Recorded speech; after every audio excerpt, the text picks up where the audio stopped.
please rise for the salute to the flag? I pledge allegiance to the flag of the United States of America and to the republic for which it stands, one nation, under God, indivisible, with liberty and justice for all.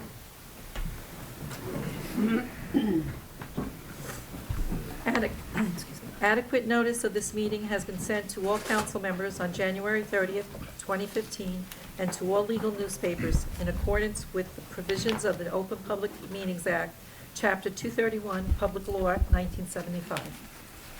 The public is hereby advised that any statements made during the meeting of the Township Council of the Township of Saddlebrook may not be privileged or protected, and that persons or entities who have taken issue with such comments or are offended by same may and have in the past sought legal redress through the courts. Any member of the public who addresses the council speaks for themselves and not for the council.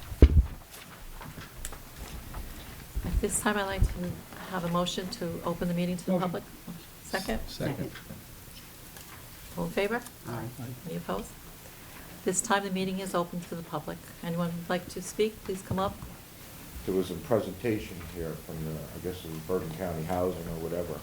And the only thing that I would like to set straight, or what they said, is it's open to anybody in the country.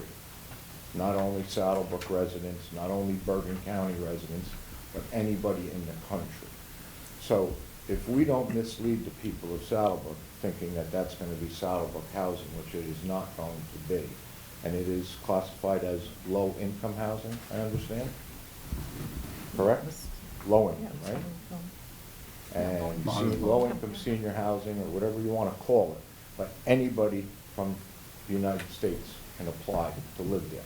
So there's 32 units. It would be like trying to win Powerball 2 or 3 times to get your name picked out of it, because you have to qualify. And like I say, they're saying the amount of people a lot of people don't apply for it and stuff like that. But believe me, the word gets out, and like I say, we'll see the people that will get to live in that place. So it is really not for Saddlebrook residents, cut out or tailor-made for Saddlebrook residents. That was a big fallacy with that place, and the way the mayor promoted, the ex-mayor promoted it, was, you know, she had her neighborhood meetings. I believe there was one person in favor out of 50-some or 60-some people that were there. So obviously the people in the neighborhood are not welcoming that very well. And like I say, we're going to wait now. We'll be on our 4th year waiting for the funding, and there is no guarantee that we will receive the funding. We get all kind of promises every year, but we're on our 4th year now. They said they're not going to know until July, so this is another year that goes by with nothing there, lost revenue, lost taxes, and everything else that comes with that. I think the best use would be a for sale sign up there. Like I said, we're going to take over somebody else's problems.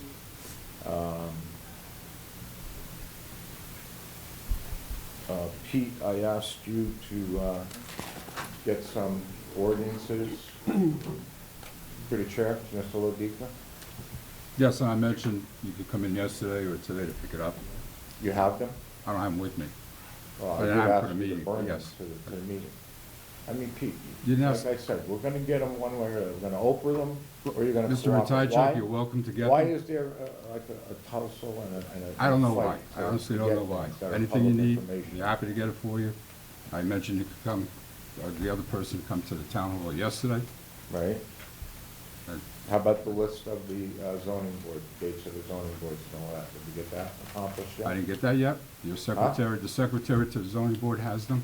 I asked, I called Jane, she said you have them. She has them. You I have- spoke to her. Jane has them now?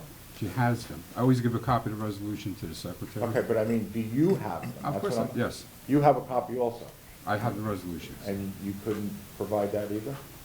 I will have them for you. Could stop in during the day. I'll be happy to Yeah, give but I them. want them for the meeting. That's the purpose why I asked you on Tuesday to bring them to the meeting on Thursday. Pete, like I said, you're a great stonewaller. You stonewall us on everything. You're great at it. But it's gonna come to an end. Whatever you need, Mr. Okay. Ratajczak, I'll be happy to get it. Okay. Like I said, we asked for that.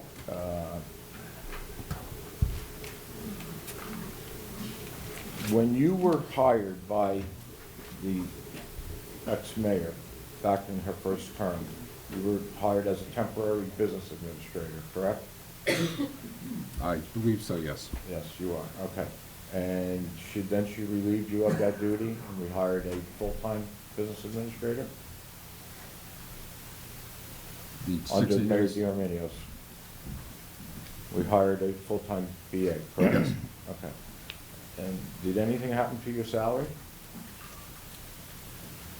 Was reduced by the amount for the business administrator, yes. It was reduced? Yes.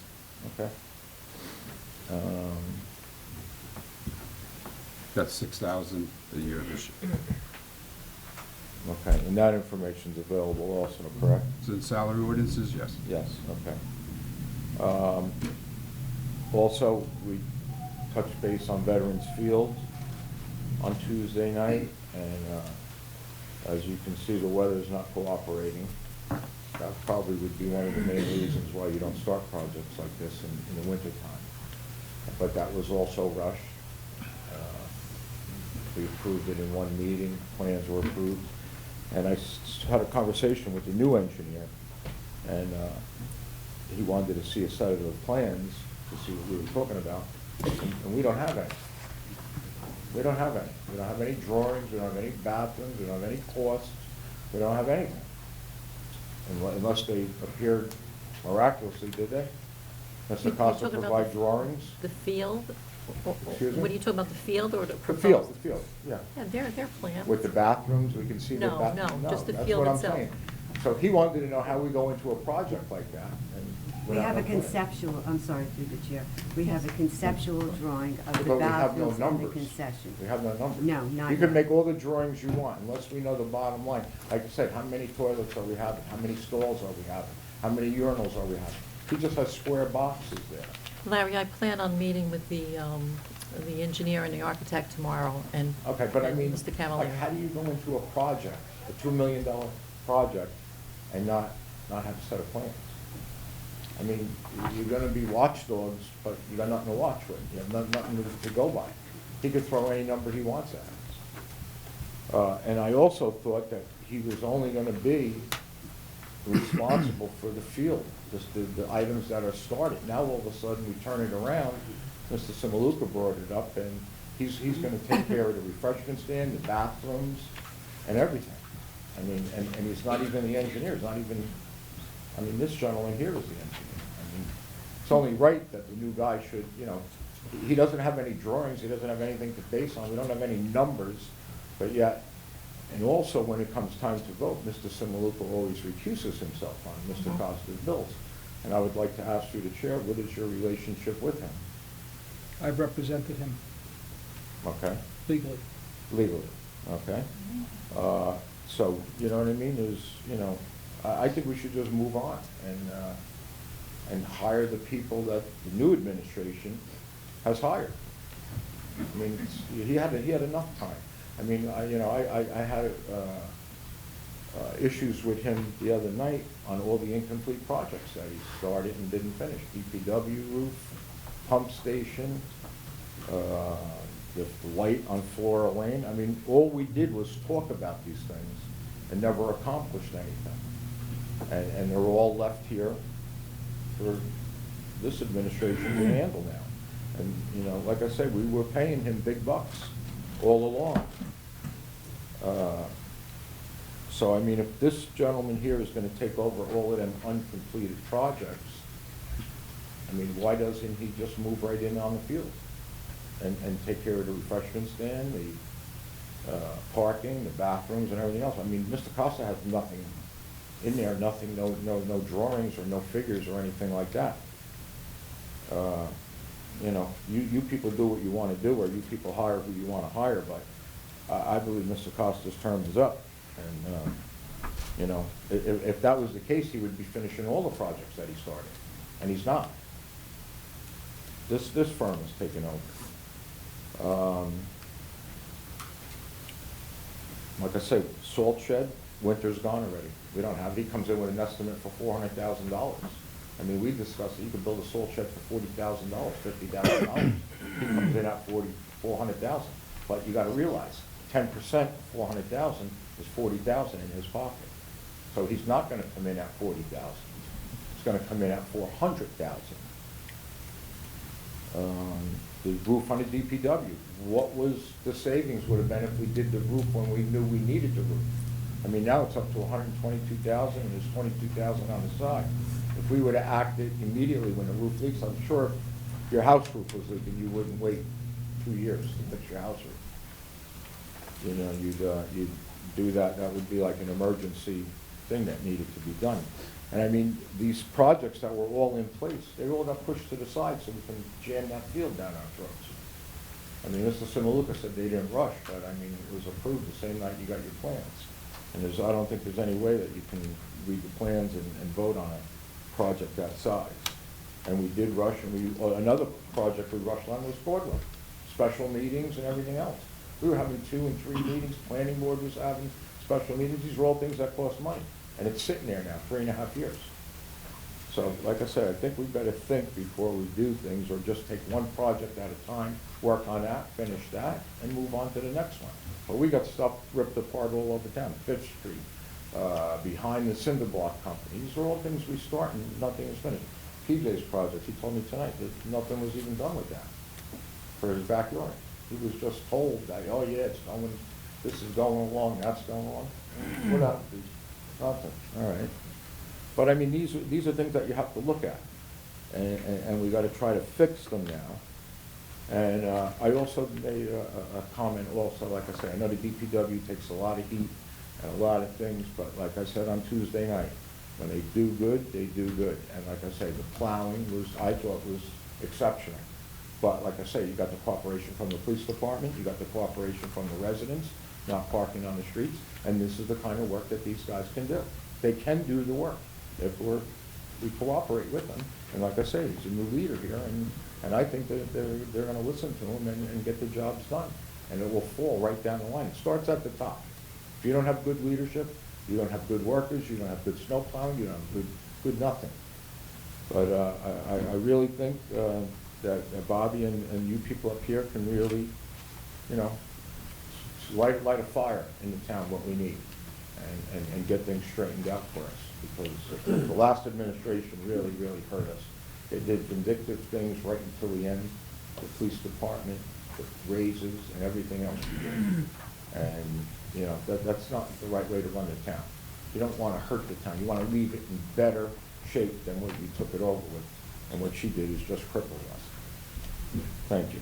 Welcome. Anyone else wishing to be heard?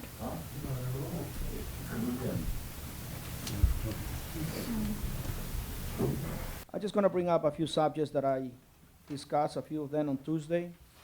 But first and foremost, Council President, I would like to commend you actually for opening up the meeting with another 10 minutes, and also opening at the end, even though that I'm not intending to use that time, promise, no both times. And I will Promise? try to Put do. it in writing? Yeah, no. It'll be in writing? Sign it. And whatever I say, whatever I promise, I deliver. Believe me. There is not much need. It's not grandstanding or nothing. It's just that in the past, most of the questions were carried over from one month to the other, like Councilwoman D'Arminio mentioned it. There were just no answers, and they were just playing around and around, and for years. And I guess now, Business Administrator Lorico just mentioned that he got the ordinance, but the ordinance that he is referring to is the ordinance that it was tailor-made just to favor, basically, certain individuals that are no longer here, and that's maybe one of the reasons why they lost the election. What we are referring, and one more time, I want to be on the record, what we are referring is the ordinance that, yes, did exist. Whether it cannot be fined, that's another subject. I was there. I was a council president, and Councilman Kugler put it forward that it have to be 20 consecutive years of service before you receive lifetime benefits. So that is the reasoning why that it keep on coming back over and over and over again. I'm not here to, again, to steer the path on whether it is the health benefits one thing or the other. Fine, the proper time will come, but right now what is in discussion is where is the ordinance that it reads 20 consecutive years. That is my issue tonight. Because even though for the public, they were saying, I'm not gonna take health benefits. Now all of a sudden they're considering taking lifetime health benefits? That is wrong. Whoever is just going to take it, just be open, and I wanna commend, Councilman Simaluka. He wanna take it, or he need to take it, or he said he must take the health benefits. Fine, at least he's saying it publicly. But now other people, they're saying, I'm not gonna take the health benefits. But now what? They wanna take the lifetime health benefit? That's wrong. That's what I believe, Mr. Lodico, that they've been referring to the ordinance, what it says, 20 consecutive years that so far there has been no lack on finding that ordinance. Now, going into the agenda, if I may, Council President, on resolution number 23, it says to rescind, and resolution, no, you don't have to go over, it's just about the opening to the public. It is my understanding, it is my belief, that you don't need to put a resolution like that. You as Council President, you're leading the meetings, they select you to be the Council President, you don't need to vote on this.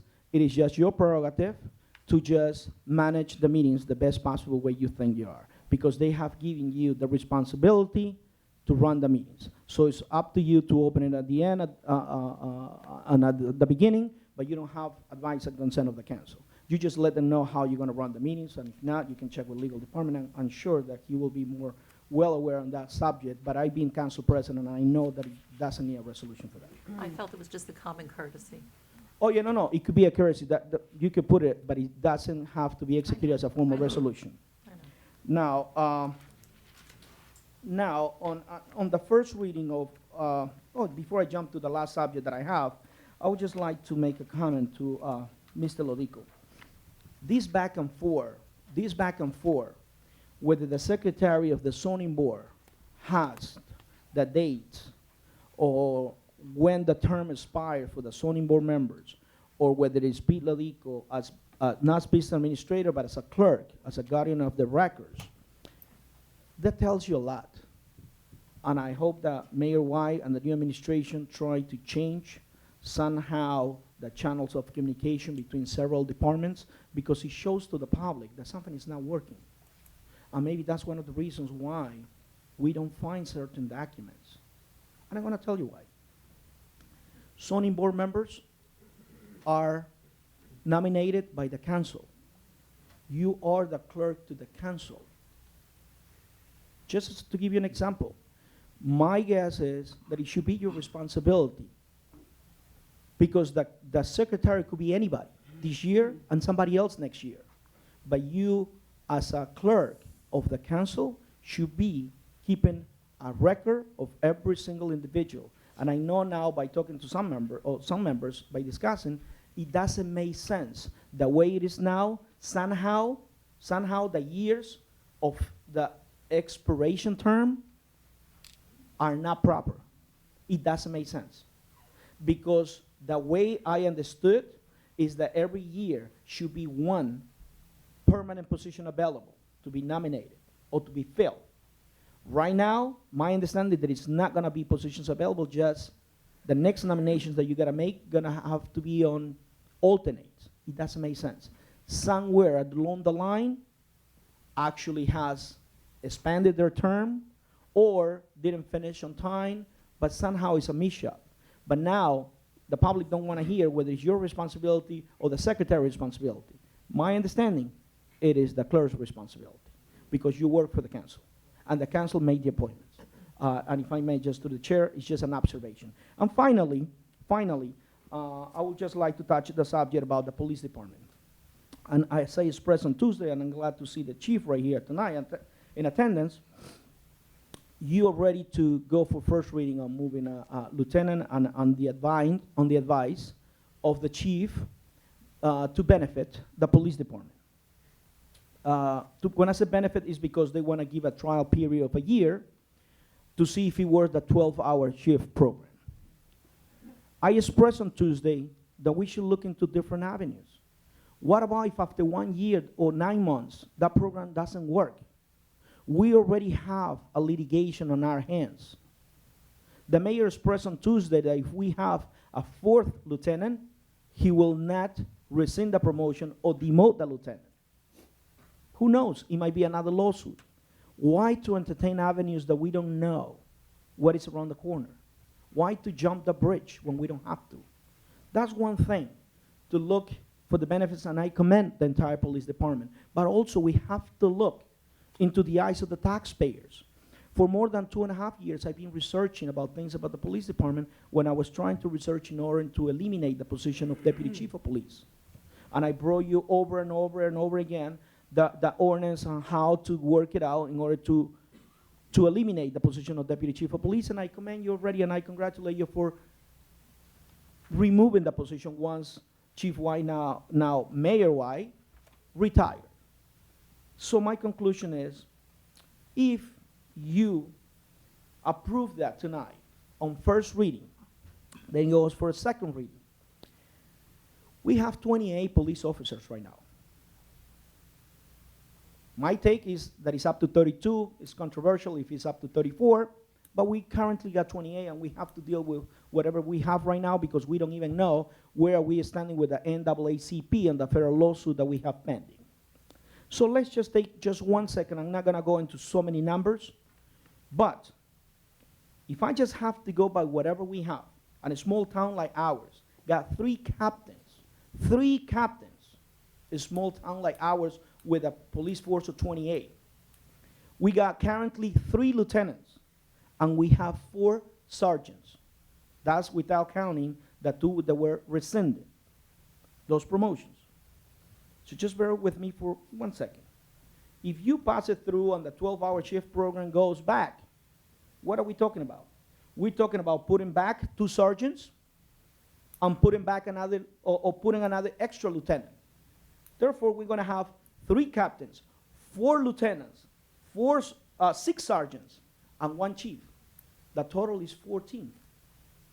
14 to what? To be supervising 14 rank and file police officers? Because if the total number is 28, and we're going to have superior officers 14, and 14 rank and file, I think that we can look in from a different angle. Now, that's fine. We look just to make this program work. But I just give you some food for thought. Why not to bring one of the sergeants and pay it as a lieutenant without giving him the title of lieutenant? If the program works after 9 months, then just make the promotion as lieutenant.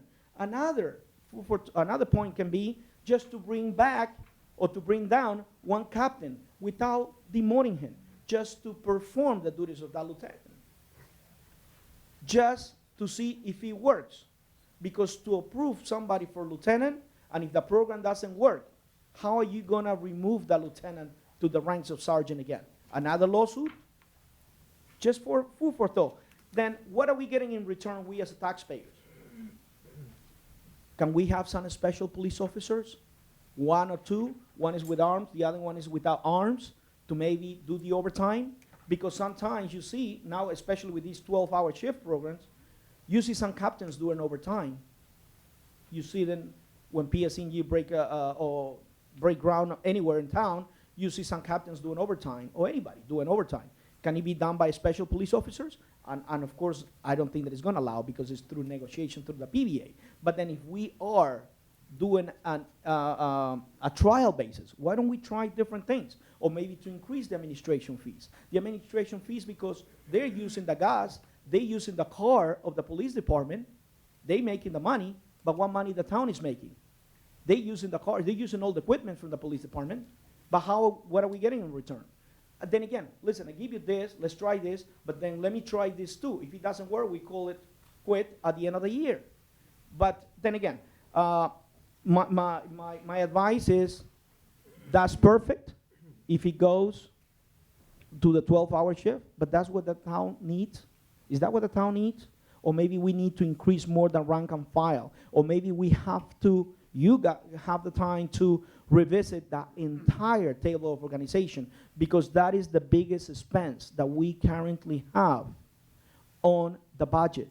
And if we keep on increasing the numbers there, how do you think that we are going to manage the town if we're going to put more money in a line item that is already eating most of our budget?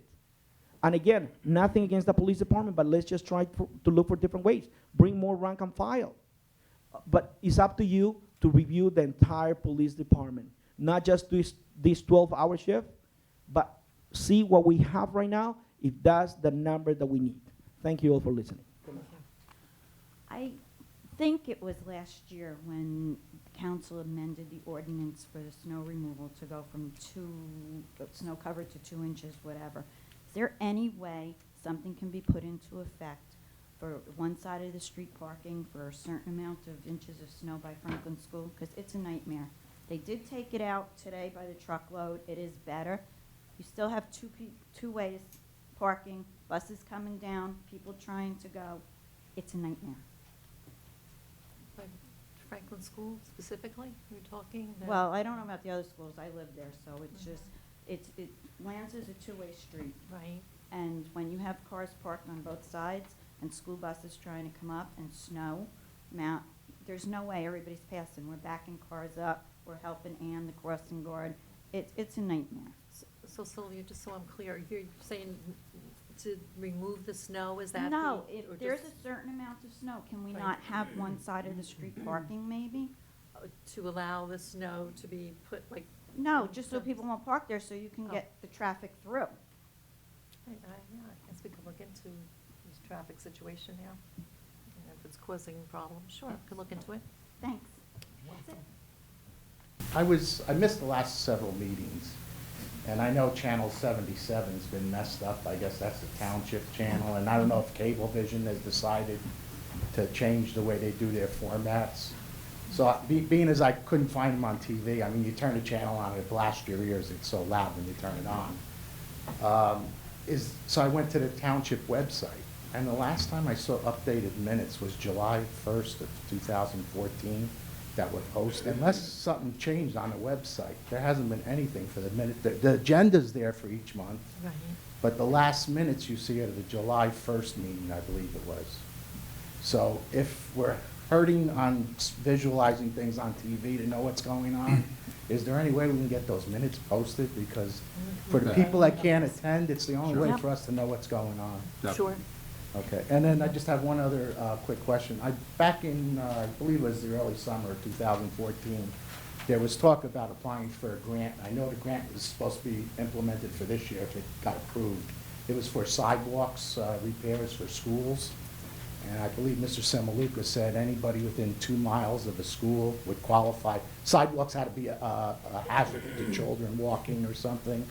Does anybody remember if that was ever applied for? 2 miles?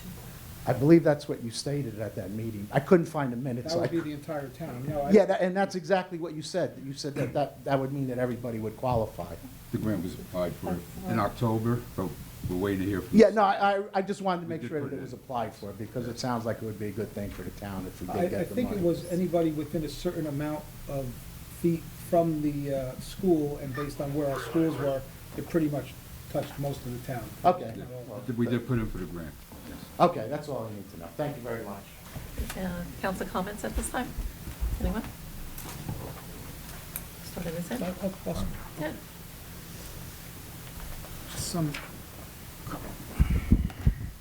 A couple things based on some of the things that were said tonight. In regard to senior housing, I think it's eventually will be a good project. We had, for those who weren't here on Tuesday, we did have the gentleman from the Bergen County Housing Authority here, and they spoke about other projects, Northvale, Dumont, maybe Bergenfield, 3 or 4 housing projects that they've completed throughout the county. And I know myself, I was unaware that any of these projects were being built. So when people say you can have, listen, you can have somebody from Des Moines, Iowa come in, yes, it's federal. However, how would these people know about it? I mean, I certainly didn't know about the Northvale project. I didn't know about Dumont. I mean, generally, people from the town are the ones that apply. And what the gentleman said, I didn't hear the other night, that was Mr. Bialy, who's the head of that organization, said that if you live in Englewood, let's just say, Fort Lee, and you've lived there all your life and now you're a senior, I love the town, but it's usually, it's not your life goal to move to Saddlebrook. If you lived in Saddlebrook and you want to stay here, that seems like a more reasonable occurrence. And what they've found from all of their research is that 90% of the people, 80%, certainly more than 50% of the people who are in this senior housing previously resided in the same town that the housing is located. It just makes a lot of sense.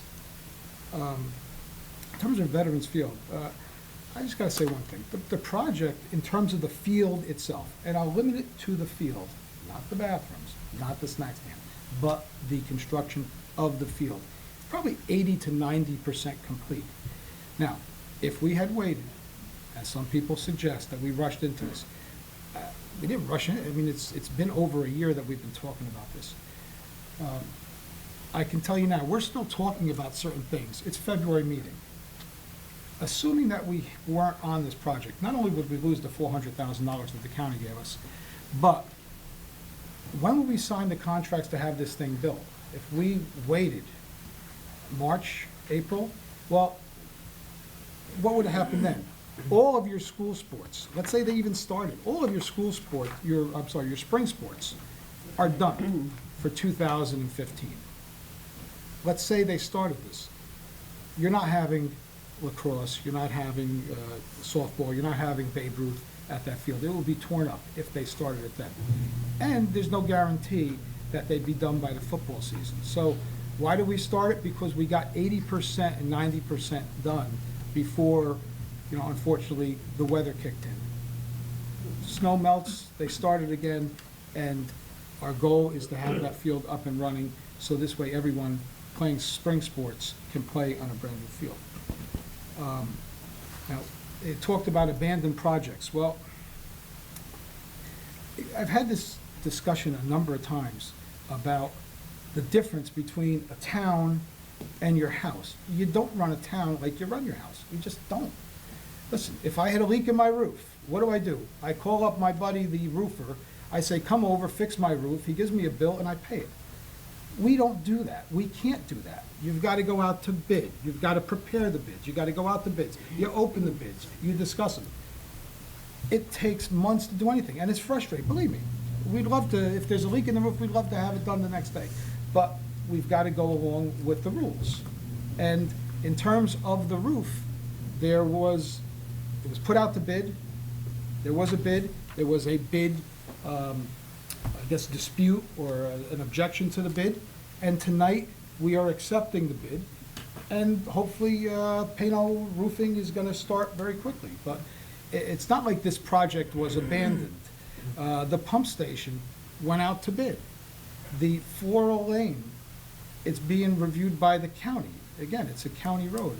These things just don't happen. We just can't start doing things without, just on our own. We have to wait for certain things to happen. Again, it's frustrating, but it's certainly not an abandoned project. It's not just sitting there and no one is doing anything. It's going to be done in conjunction with the county. And lastly, on one person's comments, that the previous administration, and I hate using that term, and I said, I don't want to hear that anymore, about the previous administration. You guys won, okay? And you guys are not saying it, it's other people. But you won. Whatever happened, happened, and congratulations. But when someone comes up and talks about how we crippled the town, listen, the last 2 years there was 0% tax increase. We have less bonding than 4 years ago when that administration, I'm gonna say it, because I was here before Karen, Anthony, and Richie were here. So when they came in 4 years ago, there was more bonding. So the amount of bonding is lowered, and Standard & Poor's increased our rating.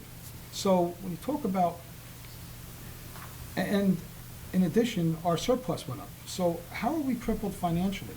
You got a better bond rating, you've got less bonding, limited tax increases and more surplus. So in that respect, I don't understand that comment. There's this issue about the consecutive versus non-consecutive, and I think I might have some information on that. When former Mayor Chamberlain lost the election, whenever that was, 2000 maybe, after that, there was a white-collar negotiation. The elected officials always went with the white-collar. When the white-collar negotiated, for the first time, the words consecutive were placed in the white-collar contract in terms of years of service. So it was never there. That was done.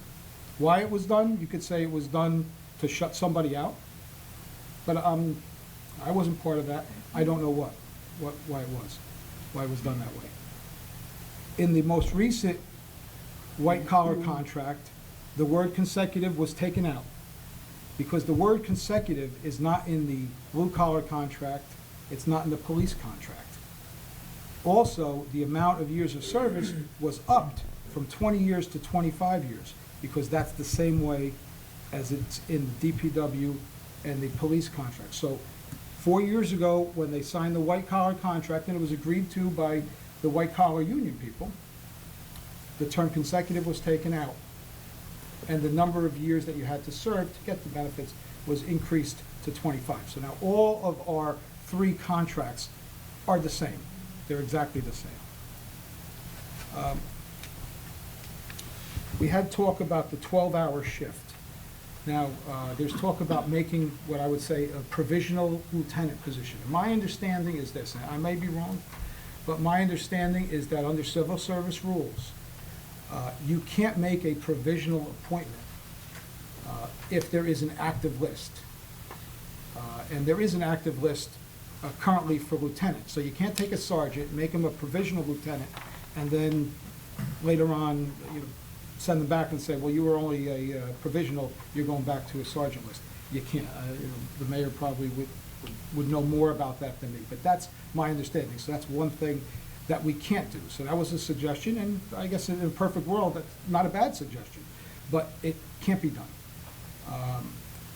Being that we were told that by the chief the other night that maybe 23, it was the vote of 23-1 of the police officers to accept a 12-hour shift, I can pretty much assure you that they're not going to not want to continue the 12-hour shift.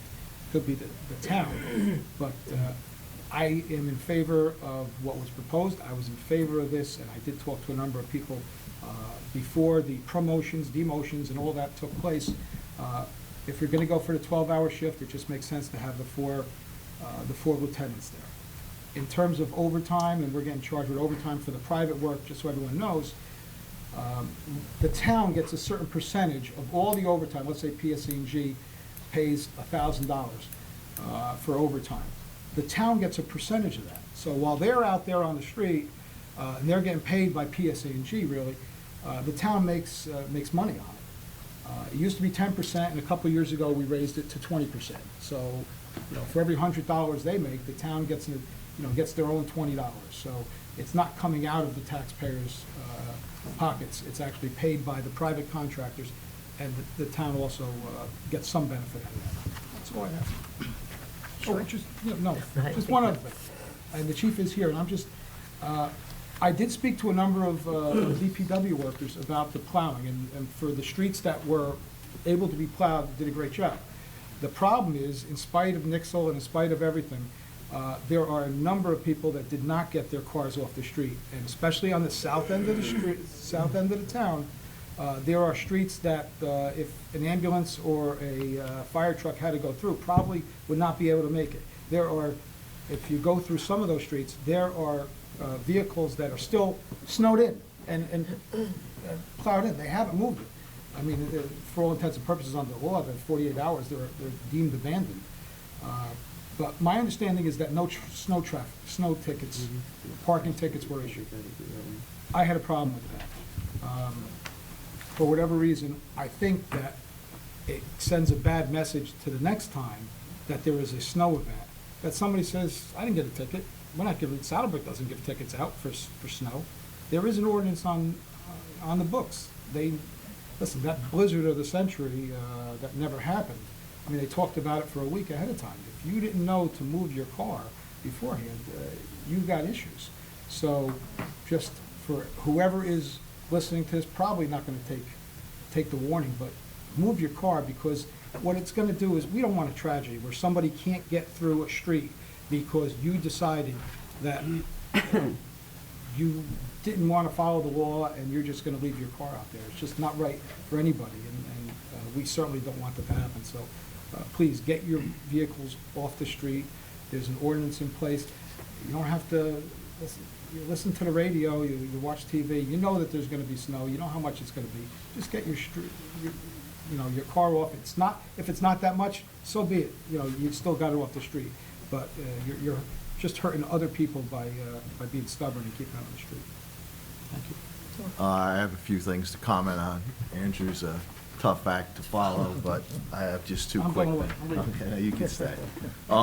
Anyway, on the housing project, the one thing that I had to question for was who gets in there. It's strictly a lottery, and I want to stay transparent on that.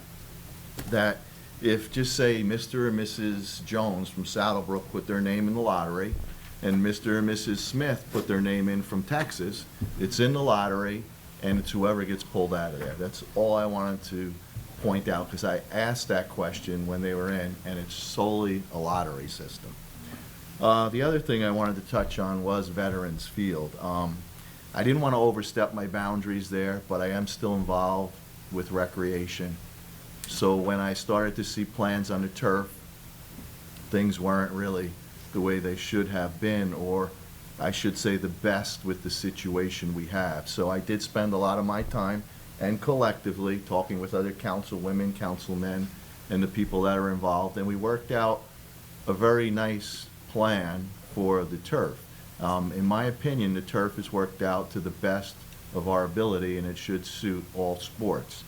The bathroom and snack bar, well, what we're kind of stuck with there is the funding. We only have X amount of funds, so we could shoot for the stars, but the funding is going to set up the reality on what we're going to be able to do with the bathroom and the snack bar. And whoever we work with, again, we're working with Bob Costa on the project, I could assure you that we're going to work it out, again, to the best of our possible ability for everybody in the town. And basically, that's all I have. Thank you. I'd like to question the chief, if I may. I see that we had an ordinance tonight, which is to promote a lieutenant and to go to the 12-hour shift temporarily, correct? When I look at this table of organization that you gave us, we have 28 police officers right now, but this TO shows 32. So I'm a little bit trying to catch up with this. We're only asking to promote the lieutenant. We're not asking for any other police officers. I think as far as the discussion that I remember on Tuesday, it was, when I left, it was an issue whether you were going to discuss as a council body. 32 or 34. I think that's where we left off. The ordinance I asked for increases the number of lieutenants from 3 to 4. That's what I'm In asking. order to go to the 12-hour shift with 28 police officers. Is that correct? That's what you're going to have in order to go to the 12-hour shift. That's right. Promoting the lieutenant. We'll have 4 squads, 28 police officers going temporarily. Now, if it doesn't work out and they don't like the 12-hour shift, according to this ordinance, he cannot be removed from the position of lieutenant. Which my confusion is, in the paper today, it was quoted that both the mayor and the chief feel that the department is too heavy.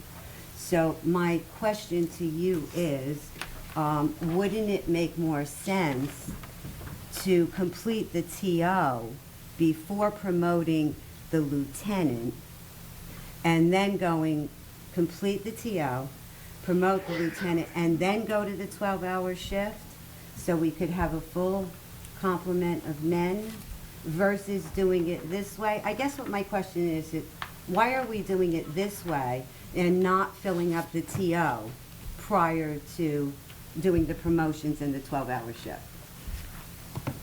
I think, to answer the question as easy as possible, having more police officers join the police department is a function of government. You need to budget their funds, we need to background applicants, and as we discussed the other night, I don't even know how we're hiring, what's our process, laterally transferring, we can hire at any time. If we hire off the residency Department of Personnel list, that's gonna take some time. The course is offered twice a year, once in January, once in September. So, if we wanna hire police officers, my suggestion is hopefully have the money budgeted in this year's budget, and then once I get the green light, or we get the ability to go forward, then we have to research how we're going to hire, and at this point, it would apparent that if we're gonna hire before August, it would be a lateral transfer candidate. If we want to hire off the residency list, then we have to see about what the predicament is with, if we can even hire off that list and move forward for the August class. So, Well, with the elimination of the position of the deputy chief, doesn't that give us that salary, which that salary would probably get us 4 police officers, and we'd have a little change left over, correct? I argued that some years ago, yeah. Okay. So, and again, I'm just trying to grasp all of this.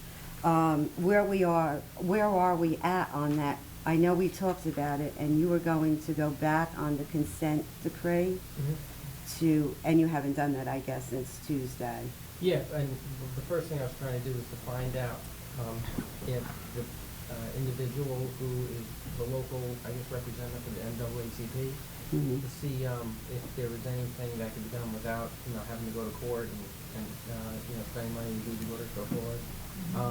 And I have not yet, I've reached out already to speak to the person, and I'm waiting to get a response at this point. Okay, so I mean, if my, you want me to go, right away and do that, if you want to authorize me to do that, I can do that right away, but I thought you might want me to wait, like, maybe at least a week, or maybe for the next meeting, let you know what the status is, and then go, just however you want me to handle it. well, I just thought in looking over all of this, and again, because I'm new and I want to look at everything, it just makes more sense to me to have a long-term plan versus doing something short-term. I mean, if the attorney lifts the consent decree, that brings us to the residency list, which allows us to hire. Also, we could do the laterals, correct? Which would bring the TO up to 32 or 34, and as you said, you're willing to take 34. So if we get the 34 police officers, and certainly I want to see them go to the 12-hour shifts. This is nothing against the police department. It's just in the procedure of how we're going about it. And I just think that that's a better long-term plan than doing it in this short kind of piecemeal kind of thing. And with the 34 police officers, we could bring back the school resource officer and expand the DARE program into the middle school, which is very important to me because that's what I campaigned on. So that's my thinking. So I just, wanted to put it out there because we're going to promote someone without bringing on any new police officers. So to me, that doesn't make sense to me. So that's just my comment. The Chair, Karen, one thing that we have to remember is that although the deputy chief's position is gone, and Mayor White earned it during his 30-something years, we still have to pay. There's a payout at the end. So the entire salary, whatever it is, $150 or something like that, is we don't have that money available because we have to make payments for sick and sick time and vacation time and comp time. So whatever that salary is, we don't have all of that. I to understand use. that, and that's done over a 2-year period, I correct? think it's three year? 4. 4 year? Oh, it's 4 years. Yeah, it's a 4 year. So some of that, is We gonna have be, to is gonna use. be held back. Okay. I just want to say that I'm very happy with the progress that I've made thus far in my first month in office. I've been in town hall a lot. I believe the town employees are probably sick of seeing me at this point, but it's something I feel is very important, that I'm accessible and available to the residents when they come in. And it's been a good experience. I've met a lot of people coming in to pay taxes, which we like, and get dog licenses and other business that they do. And I appreciate their kind words and congratulatory wishes, and I thank them for that. Shortly after taking office, at the suggestion of Councilman Accomundo, I requested the assistance from Bergen County Sheriff Michael Sordino to use the inmate work program, labor program. We did so to paint the town hall, which they did in very quickly with the help of the DPW. Took them 6 days, and they really did a fantastic job. I think the appearance of the town hall looks really good, and it enhanced the town hall appearance and with minimal cost, labor cost. So I want to thank Sheriff Sordino and also Councilman Accomundo for recommending that and facilitating that inmate program. Regarding the budget, I just want to say that myself, and Business Administrator Ludico, we met with all department heads earlier, actually in December, late December, to review their annual budgets requests. A temporary budget was adopted in January by this council. In the coming weeks, we're working on it and preparing a permanent budget for submission to the council. The council will make amendments as necessary and vote to adopt the budget. We'll have public hearings prior to that. But once adopted, the budget, of course, gets forwarded to the state for final approval. As part of that budget, I'm going to discuss with the council the possibility of including funds for, the first thing is a grant writer. I believe that writing a grant, writing grants, those proposals take a great deal of knowledge and skill and expertise. We've been doing that in-house. That process we've been doing in-house.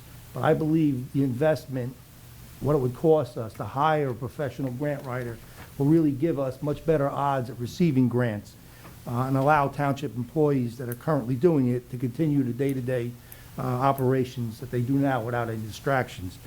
Many municipalities have done this, and they've had good experiences at getting money, grants, winning grants, and it's something I really believe we should consider. The other thing is road improvement program. We haven't had one in a very long time. I'd like to put some money aside in the budget for bonding to institute road improvement programs to rehabilitate the deteriorating roads that we have in town. Include milling and paving of these streets and improving the infrastructure there, water and sewer, when that were necessary. Again, we haven't had that in a long time. The past few years with the snow and with the plowing and sand and salting of the roads, it's taken its toll on the streets. I'd like to have the engineer and DPW identify the roads that are the worst and look to try to tackle those first. Emergency notifications. We've been working towards, again, using SBC TV, the station, to air our council meetings, videotaping also township activities and sporting events.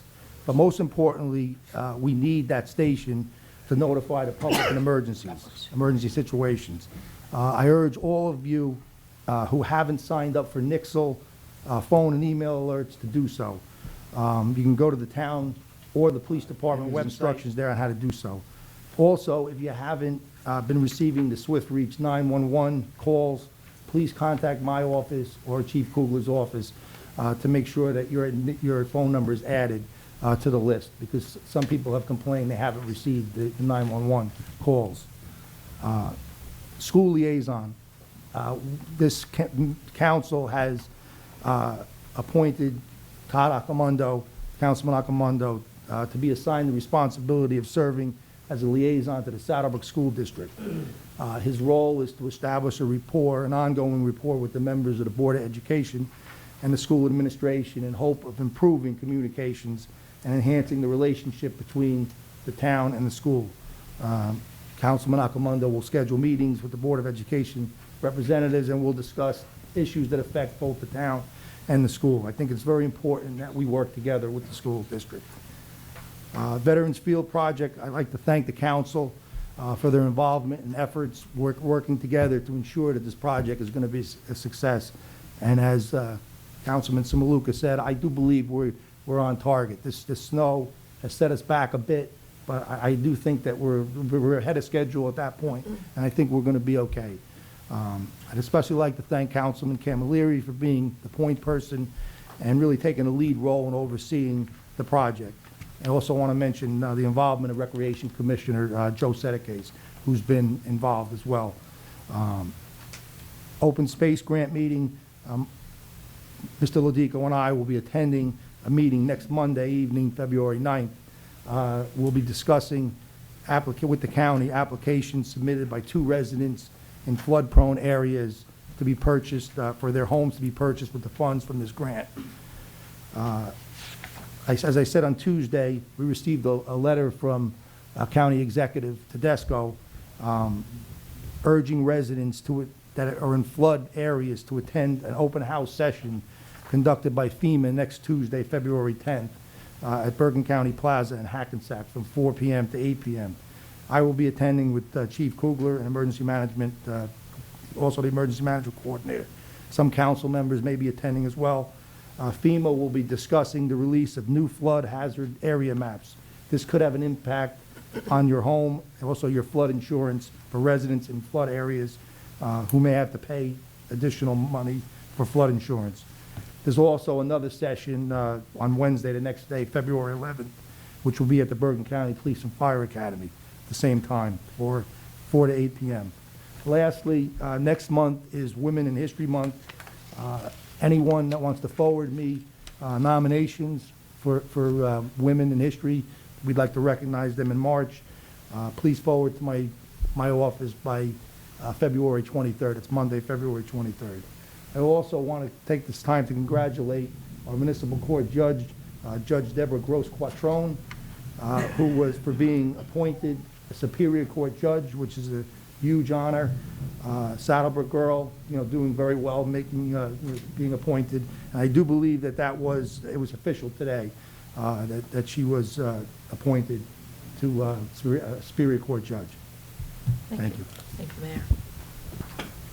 First reading is ordinance 1588-15, an ordinance amending section 154-21, property maintenance of the Township Code of the Township of Saddlebrook, entitled Carbon Monoxide Detectors, for first reading.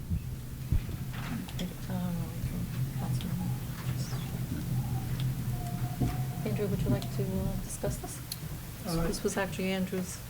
Yes, I introduced this after seeing something in the paper. Apparently, there was a tragedy, an almost tragedy, in Passaic County. Now, the borough of Bloomingdale enacted this, and they were the first municipality to enact this in New Jersey. Unbeknownst to me, and probably everybody else in the state, and amazingly, daycare centers do not have any, or had any requirement, and still don't have any requirement to have carbon monoxide detectors in their facilities. Somehow that's a loophole that never got closed, so we're trying to close it. We would be the first community in Bergen County to have this done. So I think it's important, and I believe that what we're trying to do is, Anthony's working, this is introduced pretty much by title, Yeah. and Anthony's working on getting some language in there, because I know Fairlawn has a large adult daycare, so why limit it to the children's daycare? I don't think we have any facilities currently, but, in the future we might, so we might as well encompass that, just in case, because, just like young children, the people that in the adult daycares can't really fend for themselves, so we need to protect them. So I think it's a good thing, and I'll make the motion to pass. I would just like to introduce comment it. on this also. I'd like to commend Andrew for introducing this. I did speak with licensing, since I do have 3 centers in town, and they did tell me that it is a law that has managed to fall through the cracks. So they did commend us that we were doing this, and they're hoping that, other townships will follow suit also. Okay, so Andrew made the motion? Have a second on this? Second. Roll call? Councilman Samaluka? Yes. Councilman Camilleri? Yes. Councilwoman DeArminio? Yes. Councilman Accomando? Yes. Council President Mason? Yes.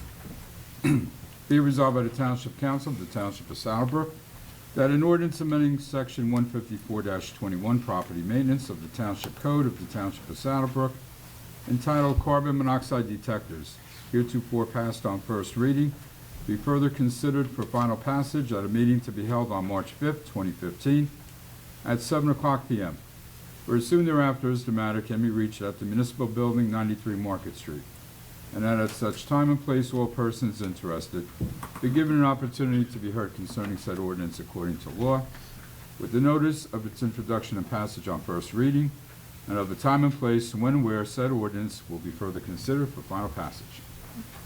A motion? Motion. Second. Second. Roll call? Councilman Samaluka? Yes. Councilman Camilleri? Yes. Councilwoman DeArminio? Yes. Councilman Accomando? Yes. Council President Mason? Yes.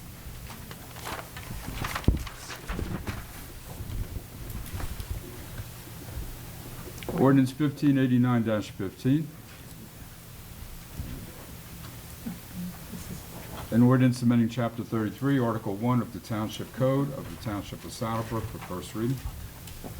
Have a motion?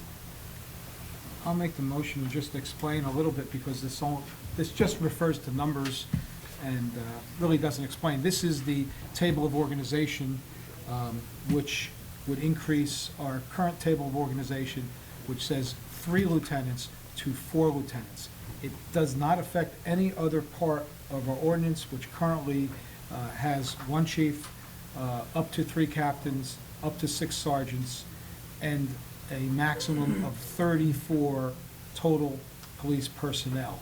And any attempt to reduce the overall TO to 32 would be met with opposition from me, because I don't, again, it's up to, doesn't mean it necessarily has to be filled, but to actually reduce it from 34 to 32, I don't think is productive at all. It doesn't really make any sense to me. So as long as this is only to change it to 4, and I think 4 lieutenants, I think that makes ample sense, as discussed by the chief, and, I talk to people too from other police departments, to have a lieutenant for every squad makes a lot of sense. So I know there's some drawbacks and some questions, and I appreciate Ms. Darminio, what she said, and I agree with a lot of what she said, but I do think it's a reality that we're going to the 12-hour shifts, and my understanding is that you need a lieutenant for every squad. So for that reason, I'm going to make a motion. Second. Second. Roll call? Councilman Samaluka? Yes. Councilman Camilleri? Yes. Councilwoman DeArminio? No. Councilman Accomando? Yes. Council President Mason? Yes. Be resolved by the Township Council of the Township of Saddlebrook that an ordinance amending Chapter 33, Article 1 of the Township Code of the Township of Saddlebrook, heretofore passed on first reading, be further considered for final passage at a meeting to be held on March 5th, 2015, at 7:00 p.m., or as soon thereafter as the matter can be reached at the Municipal Building, 93 Market Street, and that at such time and place all persons interested be given an opportunity to be heard concerning said ordinance according to law, with the notice of its introduction and passage on first reading, and of a time and place when and where said ordinance will be further considered for final passage. Have a motion? Make a motion. Second. Second. Roll call? Councilman Samaluka? Yes. Councilman Camilleri? Yes. Councilwoman DeArminio? Yes. Councilman Accomando? Yes. Council President Mason? Yes. All items listed with an asterisk are considered routine and non-controversial by the Township Council and will be approved by one motion. There will be no separate discussion on these items unless a council member or members so request it, in which case the item or items will be removed from the consent agenda and considered in its normal sequence on the agenda. The one motion signifies adoption of all resolutions, receive and file letters, correspondence, reports, and approval of minutes and applications.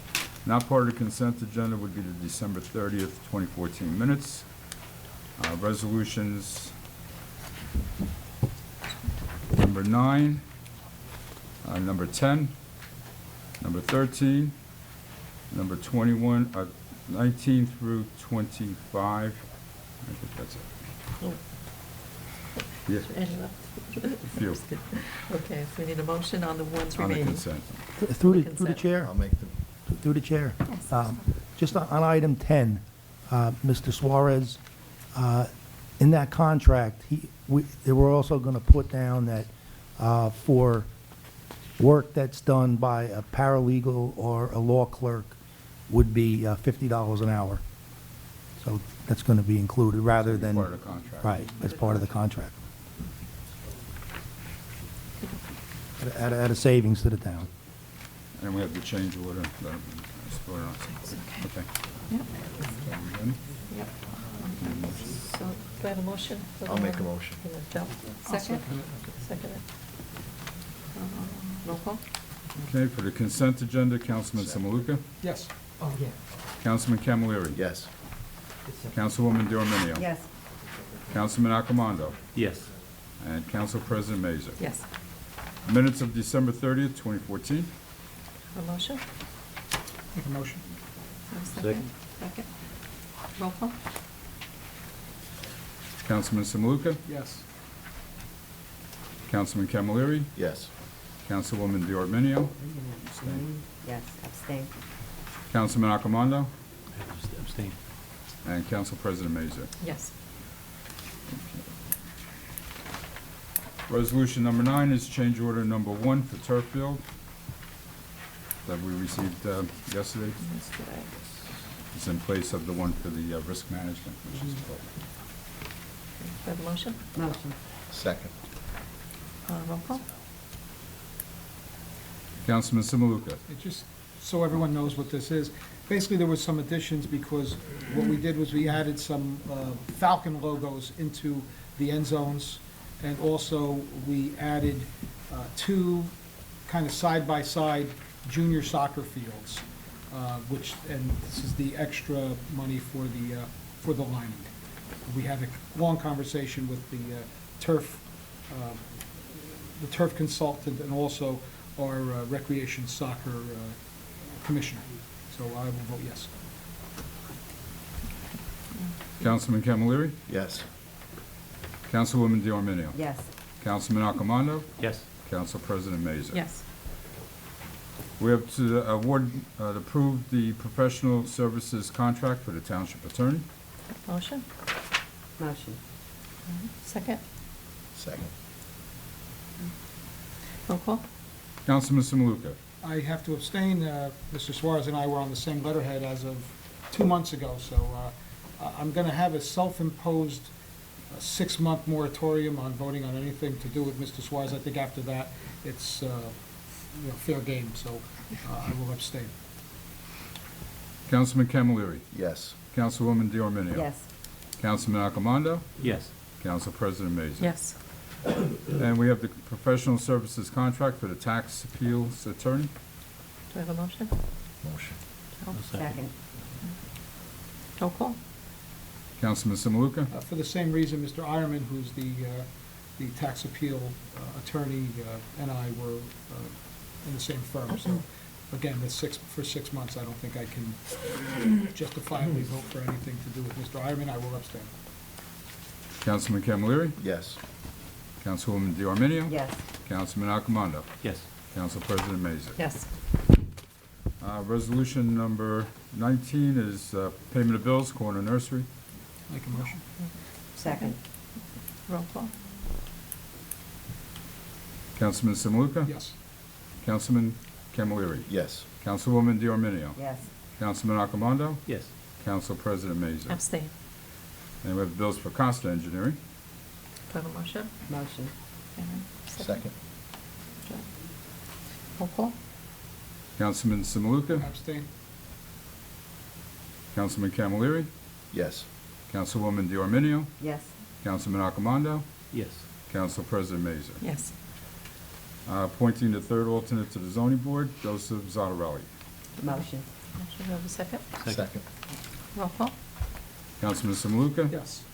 Councilman Camilleri? Yes. Councilwoman DiArminio? Yes. Councilman Accomando? Yes. Council President Mazur. Yes. Appointment of the fourth alternate zoning board, Ralph Esposito. I'd have to recuse myself. Okay. Do I have a Motion. motion? Do I have a second? Second? Roll call? Councilman Samaluka? Yes. Councilman Camilleri? Recuse himself. Councilwoman DiArminio? Yes. Councilman Accomando? Yes. And Council President Mazur. Yes. And we have resolution number 23, which rescinds Council Resolution 112-21, 10-minute time limit, and sets a new policy for the opening of meeting to the public. I'd like to read this.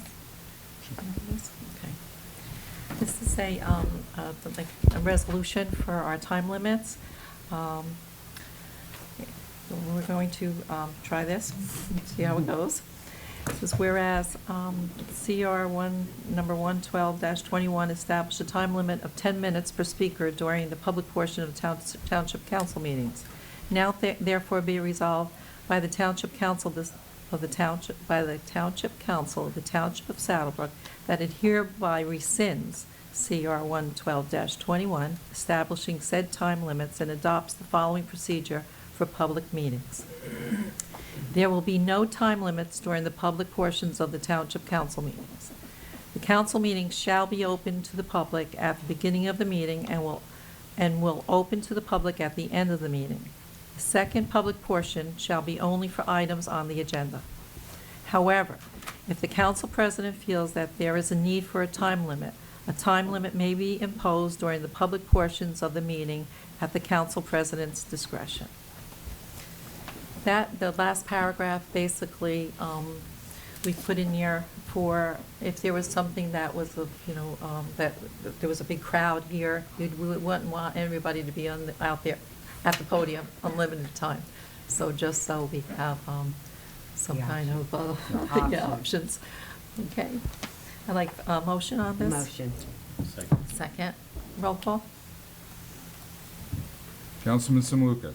Just wanted to say that it was said tonight that the council president, although she has great powers, does not have the power to override a resolution that was passed by a body, a duly constituted body of the Township of Saddlebrook. So she couldn't just violate it. This was a resolution. It's kind of the law of Saddlebrook that you had the 10-minute rule. So you would need something like this to override that. With that being said, I will vote no. You voted no? You said no? No. Okay. Councilman Camilleri? Yes. Councilwoman DiArminio? Yes. Councilman Accomando? Yes. Council President Mazur. Yes. Award the bid for the DPW roof with the base bid and alternate A. I'll make a motion. Second. Roll call? Councilman Samaluka? Yes. Councilman Camilleri? Yes. Councilwoman DiArminio? Yes. Councilman Accomando? Yes. Council President Mazur. Yes.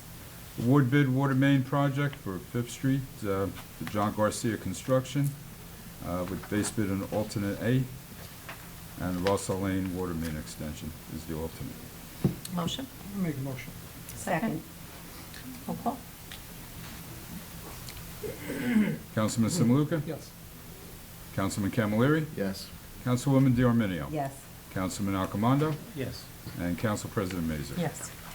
That's it. Okay. At this time, I will entertain a motion to open to the public, and it would be on just the items of the agenda that we Are just you discussed. doing that before old business and new business, or? Yeah. Okay. Okay. Motion. Second? Second. All in favor? Aye. This time, the meeting is again open to the public. Anyone wishing to be heard on any items on our agenda?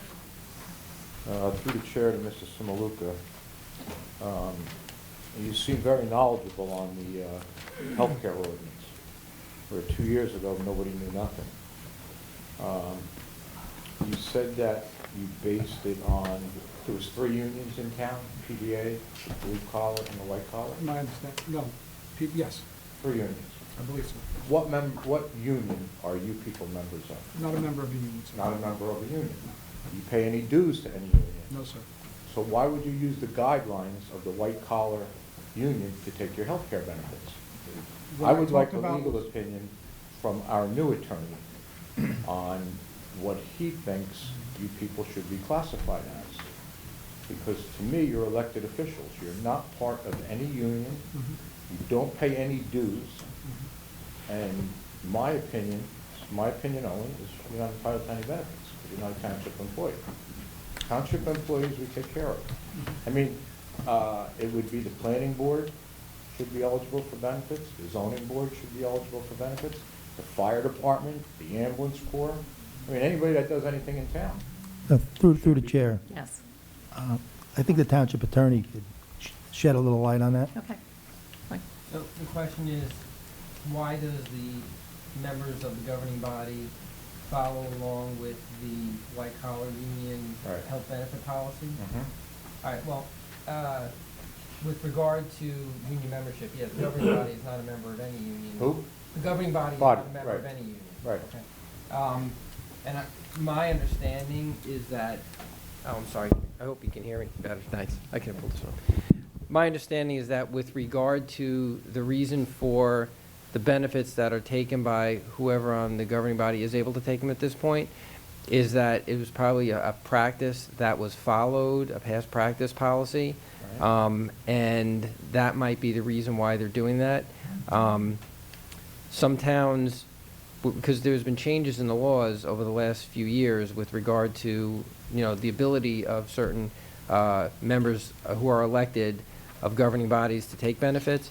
And if the township is in the state health benefits plan, that's the Horizon Blue Cross state plan, you can't, because that's the state law.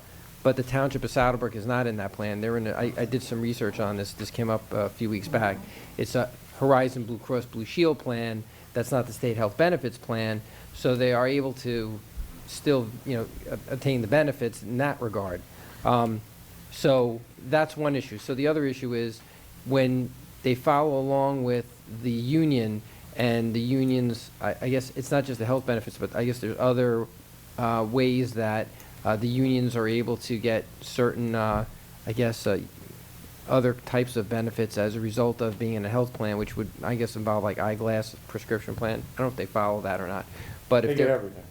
so then Full boat. so basically following the past practice and following what the white collar union gets, that's why they're getting it right now. So it's But they could never produce an ordinance.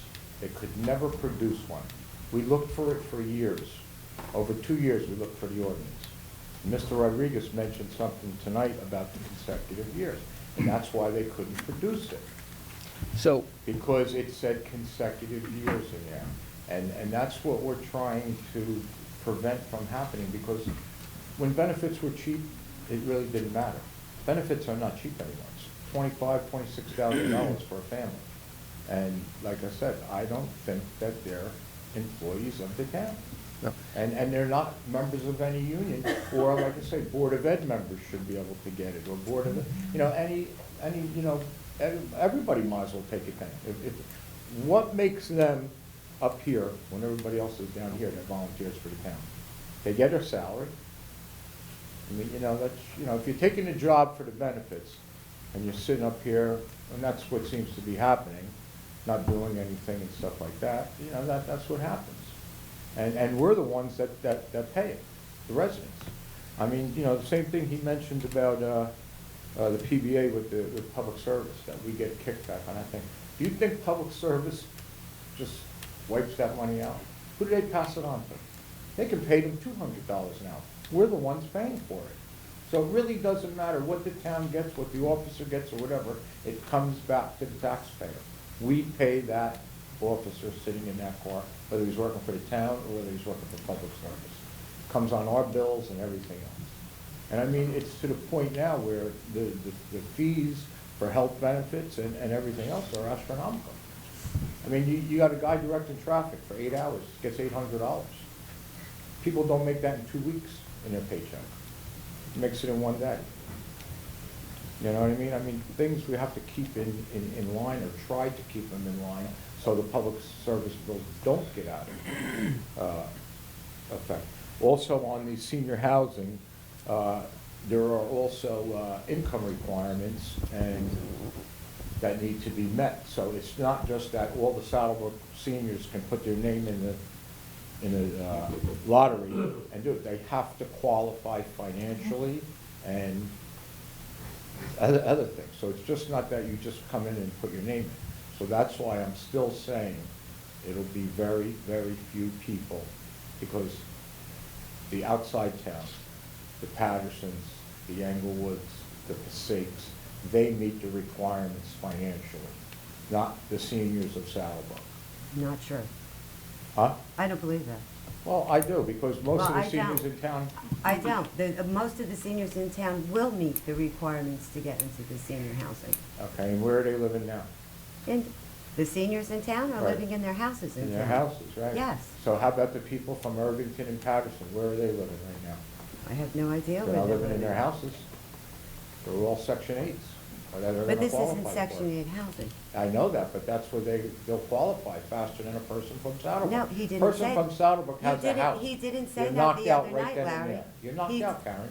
No. You're knocked out. You're not, because it doesn't go by assets. Exactly. It goes by income. Income. And you're, and what I do is, I'm a little bit appalled by the fact that you're naming towns that are primarily minority towns. And Sorry. I don't know, what, How do you many of have, them- do you how many have, of them do people you have a up here- hood and a white How cross? many of them people would fit into Northville? Or how many do you think applied? Would they No one stick knew out? about it. Would they stick out like? No one sore knew thumbs? about it.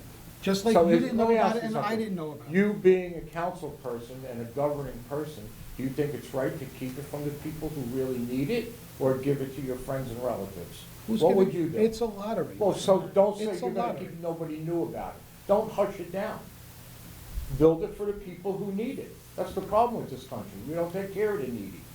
It's gonna be, Okay. whatever, however they advertise it, they advertise. I didn't Right. know about Duma. I'm involved in the county. I had no idea they had a. You aren't looking for housing. These people are. Did you You're not know? looking for housing. You didn't know about it? I didn't know, I'm not about looking for housing. I said, why would I look for it? I'm not looking for housing. But anytime that them people can better themselves, they know about it, and they do better themselves. But Well, like you I know what, said, when this is done, We'll you see.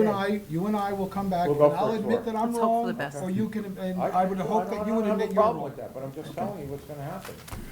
Around here, that will happen. But like I said, the healthcare things, like I said, you wanna do the good, but you don't wanna do the bad. You're not part of any union, you're not any employee, and like I say, you're not entitled to it. The question you said, though, was about the consecutive, and that wasn't the healthcare ordinance. That was part of a contract. But we couldn't, Andrew, we couldn't find anything when you were amending an ordinance that didn't exist, and you amended the petition and everything else. We couldn't find anything. Nobody knew nothing. Nobody would talk about it. Because Pete, like I said, didn't find it. But like I said, we'll take it tomorrow, Pete. On the health benefits issue, you all know I was part of that, and you know where I stand. Obviously, nobody's budging. You're not going to give them up. You're not going to find the ordinance because it doesn't exist. You're not going to rescind it. I had proposed this many months ago when the ex-mayor sat here, and it was supposed to be taken under advisement from what I was told. Why can't the two sitting members who are taking benefits just agree for the time you sit there, you take them, when you're done, you're done. No family benefits. You want family benefits, you pay for the extra. The town will cover the cost of you as long as you sit there. I think that's pretty fair. It saves on one end, and you still get what you get. Now, I don't know if it'll be taken under advisement again, but I think there's a solution to the problem. Thank you. Anyone else wishing to be heard? No? Make a motion to close? Motion. Okay. Second. Okay. Any other order, any council comments at this time? Any other? Well, we go old business and new business? Yes, go ahead. Yeah, on old business, the anti-nepotism ordinance that we talked about on Tuesday, are you going to fix some language. Is that why it's not on here? I thought we were gonna do it by title, or what we're gonna do. We're gonna fix some of the language. The mayor had indicated that there was a Title VI anti-nepotism ordinance, and I think that the one that was proposed by the dreaded former administration was more encompassing and talked about grandchildren and nieces and nephews and stepchildren and all that kind of stuff. The Title VI is more limited in terms of who is excluded from employment within the town. So we'll have that for next meeting, maybe? Yes, yes, I will do that. Okay, all right. You want to do a little bit, I'll do it all together. And then new business, Pete, I don't know if you had a chance to make copies and hand out the package that I received from Freeholder Not yet. Dina Cola? Okay. That'll be for the next, go Okay. in for the next pack. Yeah, Freeholder Dina Cola has been going around from town to town and talking to governing bodies about an all-access, barrier-free access, and a lot of towns have established committees to review the barrier access and then access for all people with handicaps. So I think that, can we possibly invite, she told me that she has no problem coming here. I mean, it's a quick presentation we'll have the paperwork ahead of time so we can look at it. But if we can have her here to explain what it's all about and whether or not the town wants to establish a committee, which I think involves somebody from Recreation, someone from the Board of Ed, someone from the council, members of the community, people like that. So if no one has an objection, maybe we could reach out to her and see if we can have her here. The one thing on a lot of these contracts, you'll see, and I think it's important for people to know, we're being transparent here. So on a lot of the contracts that we're voting on, it talks about an advisory committee that makes recommendations. And I just, for the first time, I was not aware that there was an advisory committee. It's established pursuant to council's recommendation that there be an advisory committee. But just so everyone knows, when they read this thing, it's like, who's this advisory committee? The mayor had indicated that it was himself, Chief Kugler, David Garrick, who's a member of the Board of Education, and Regina Barali, who's also a member of the Board of Education. So if you ever look at these things, whoever looks at them, some people do, and wonders who is this advisory committee, those are the members of the advisory committee.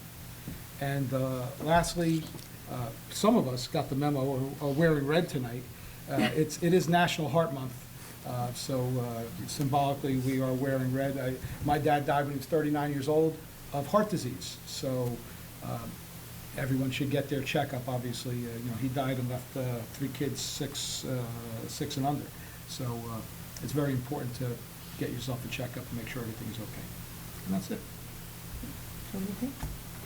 I'll just combine old business, new business. Again, I'll just speak real quickly on Veterans Field. I am going to meet with our engineer, Bob Costa, tomorrow to get some plans drawn up, and then we can put it out to bid and see what the numbers are going to come in for the bathrooms and the snack stand over at Veterans. We do have the money set aside for the project, and I want to move it as quickly and efficiently as possible to get it done. Thank you. I'd like to ask the mayor, we have somebody taping the meeting tonight. Is it somebody that's doing it as a volunteer? Are they? That's correct. Oh, okay. No, I was just surprised to see the cameras rolling. Yes. And wondered. Very happy. Thank you. Yes, thank you for, so it'll be on our TV station? We are going to try to get it on the station as soon as possible. Okay. And we're still looking at, because we had several that came in last week.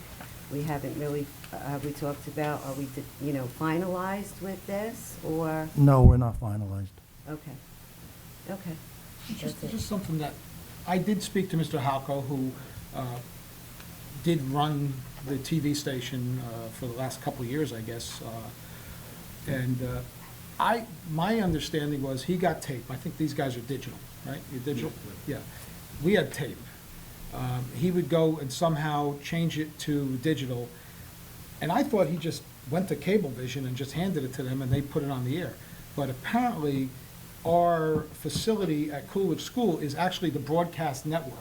Cablevision is the medium that it comes out to us, but he had to go to the station and put it through some kind of machine, and he said it took a couple hours to get everything up and running. So I don't know if these gentlemen have access to Coolidge School, where our studio is, but it's apparently a little more complicated than I thought. I really thought it was just, he handed the tape to somebody or a CD to somebody and they just threw it on, but it's a little more. So hopefully we can give these people enough access that we can get this on for the people to see. I don't know whether it's new business or old business, but I guess I'll combine it. But my question's to Mr. Simaluka. What I want to know, Andrew, is when you were speaking before about the table of organization, you had mentioned that you would not, or you would be opposed to changing it from 34 up to 34, that language is important, to 32, that you would be opposed to that. Chief Kugler was in here on Tuesday and basically said that he feels that the department can function properly and efficiently, effectively, with 32 officers. Why would you be opposed to going to 32 officers? Because if at some point Chief Kugler, and in conjunction with the town, feels that we need more officers, now what we're doing is changing the table of organization. The TO, in my opinion, should not be something that is tweaked constantly. We don't have to go to 34 officers. There's no reason, just like we don't have to go to 6 sergeants if we feel that there doesn't need to be 6 sergeants. Now, listen, it's up to 6 sergeants. You're the promoting authority. If you felt like keeping 4 sergeants, that's your prerogative. There's nothing that we can do or the chief can do. That's your job. You know, our job is to set a TO. I don't see why we would, even though the chief feels that we can get by on 32 officers, that doesn't mean we have to limit it to 32 officers. We could have 34. We might never, listen, we've been under that for a long time. We may never, ever get to 34 officers. But if we need another officer to have to come in and say, well, we got to change it now to 34, and then, oh, we only need 33, so we're going to make it 33. I think you just keep it at 34. It doesn't mean you have to staff it, but you have it there. And I don't think that somebody mentioned to me, well, you have to fund the 34. Well, it's not true, because it's been 34 for years, and we've only, at one point, what were we down to, 22 or 23, something ridiculous like that. So I really don't, I'm not one in favor of changing the TO all the time. I think at one point, whatever governing body it was, came in and said, we need 9 sergeants. 9 sergeants were made. Some of them are now lieutenants or captains or whatever, but at some point it was not. Then it went down to 6. You know, if we have something that works, just keep it like that, and you know, you can expand it at some point, but I don't think constricting it really helps anything, especially with the overall number. Really, it's only the overall number of people in the department. I think 34 is some kind of magic number. No one has ever explained to me why it's 34 is the be-all and end-all of Saddlebrook police personnel, but it's like that. I don't see the reason to come down to 32. Somebody, you know, if we feel that we need more officers, it's there. You know, the position's open, the amount of people are there open. I don't see it serving any purpose to limit it to 32 when it's been 34 for years. And remember, like I said, it's been 34, but we had 22. So we're gradually building it up. If the chief comes in and he says, I believe that we're at the optimum amount for 32, great. Just don't hire the extra 2 people, but it's there. That's my opinion. That's the reason I said that. I understand what you're saying. The only problem with that thinking is that if you have up to 34, the union, the PBA, is going to want that 34 at some point. And it's the same with the sergeants. If you say up to 6 or any rank, for that matter, But they're going to file a grievance, Saying even that though we there's need- law that says that it doesn't have to be filled, Right. they're going to say that it should be filled, and in the past it has. That's the way unions operate. They may have more of a gripe, so to speak, on the number of specific personnel, like up to 6 sergeants, why do you only have 3? But in terms of the overall number, which basically would be the patrolmen, there's no union in the world that's gonna come in and say, you have to hire more cops because your TO says you can have 34 without any kind of consideration of township finances. How do they know if we have the money to do it? We may not have the money for 30. But for them to come in and say, well, you can have 34 officers total, but you only have 32, you must hire somebody. Somebody can prove me wrong, but I can't imagine that happening in a million years. But that's the reason. I don't really feel the need to go down to 32. I think 34 is fine. I mean, like I said, we had 22 or something like that. I didn't see any unions file on anything. At that point, we were understaffed, and no union thought about it to say, listen, you guys are way understaffed. It might be a public safety concern, so, and they would have that going for them. I just don't see it. That's my reason. No, I know municipalities where that happens all the time, but just for the sake of the crowd, the audience, it's my feeling that if we can do it with 32, I want to save the taxpayers some money and not hire 34. So that's my intention. If the chief of police feels that we can do it with that amount of manpower, and I know as being a former deputy chief, that it can be done with all the services provided that's needed, with a school resource officer, with the DARE program, which, by the way, the DARE program has always operated on their own without overtime, without needing extra personnel. But also, the Detective Bureau has been depleted. We would be able to have at least 3 detectives. Also, I think that's fine. And as far as Mrs. Darminio is concerned with talking about hiring, I understand what you're saying. I think you make a good point with the 28. And we're in a situation now where the chief has asked us to promote this lieutenant. And my feeling was, and I had asked him on Tuesday, well, what if this temporary 12-hour shift doesn't become permanent? If it's not implemented, what are we going to do with that 4th lieutenant? And he gave a good answer.